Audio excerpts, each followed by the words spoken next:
Over 16,000 research grants terminated. $1.5 billion in scientific research gone. Climate studies shut down. Cancer research halted. HIV prevention programs canceled. While everyone was distracted by the culture wars, Trump's administration quietly dismantled America's science infrastructure. And the consequences? They're about to hit your life in ways you never expected. Look, I get it.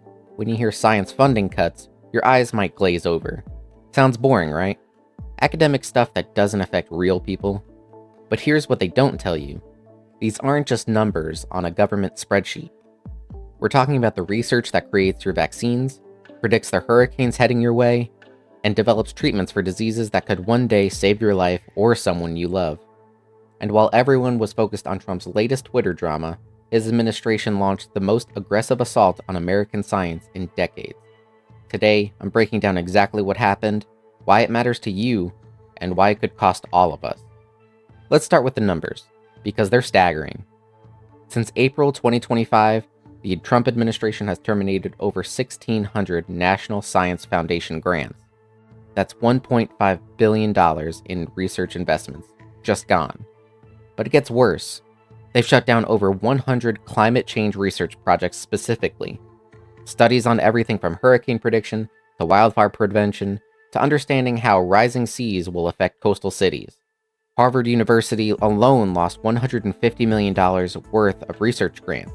The University of Maine, Alzheimer's research at Johns Hopkins, HIV prevention programs across multiple states, all terminated.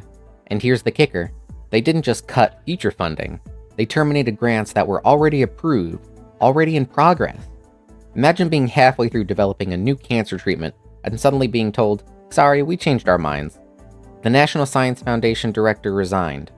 Over 1,000 researchers are scrambling to figure out how to continue their work. Labs are shutting down. Graduate students are being told their projects no longer exist. So why would any administration deliberately cripple American science? The answer lies in Trump's deep state conspiracy theories and his allies' war on what they call woke science. According to leaked documents, members of Trump's Department of Government Efficiency, including tech entrepreneurs Luke Ferrator and Zachary Terrell, were given direct access to grant management systems. They specifically targeted research on diversity, equity, and inclusion, anything related to climate change, and what they called gender ideology. One NSF memo said grants were terminated to protect the interest of the government. But here's what's really going on. This isn't about government efficiency. It's about control. When you control information, you control power. And right now, scientific facts are inconvenient for certain political narratives. The fossil fuel lobby has spent decades trying to discredit climate science. Anti-vaccine groups have attacked public health research. And now they have direct access to the funding mechanisms that power American scientific discovery. Okay, so what does this actually mean for your daily life? Let me break it down. Your health. Those terminated grants include cancer research, Alzheimer's studies, and HIV prevention programs. Every day those studies are delayed is another day someone doesn't get the treatment that could save their life. Your safety. Weather prediction and climate research keep you alive. Hurricane tracking, wildfire monitoring, earthquake preparation, that's all science. When you get the emergency alert on your phone warning you to evacuate, that's scientists saving your life. Your economy. The tech industry, biotech, renewable energy, these are all America's growth sectors. They depend on basic research.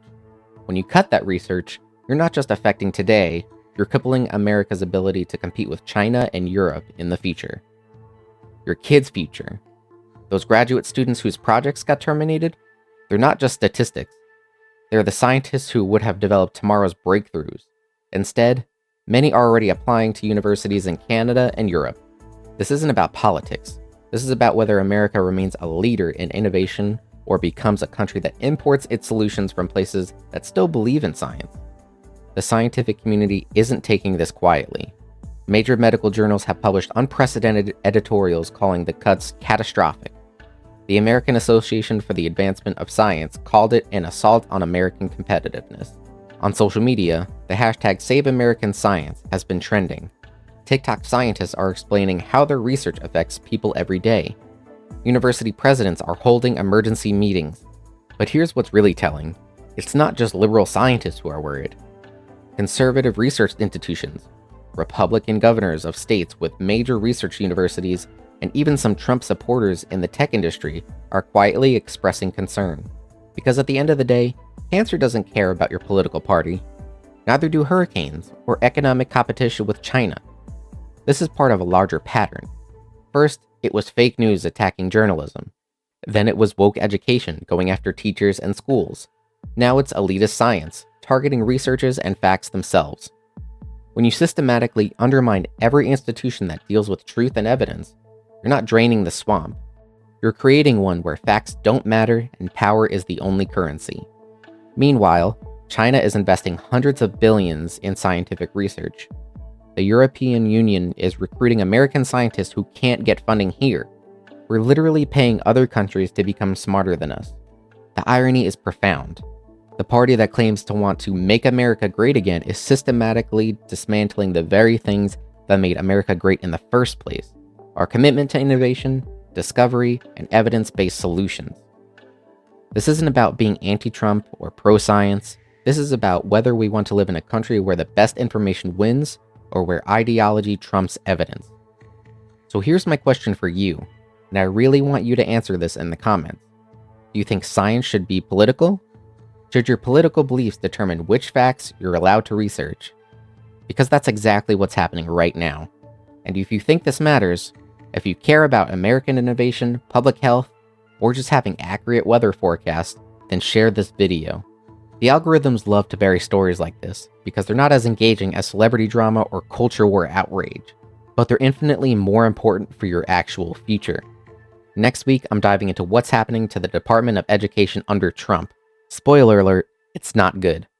Hit that subscribe button so you don't miss it, and I'll see you in the comments.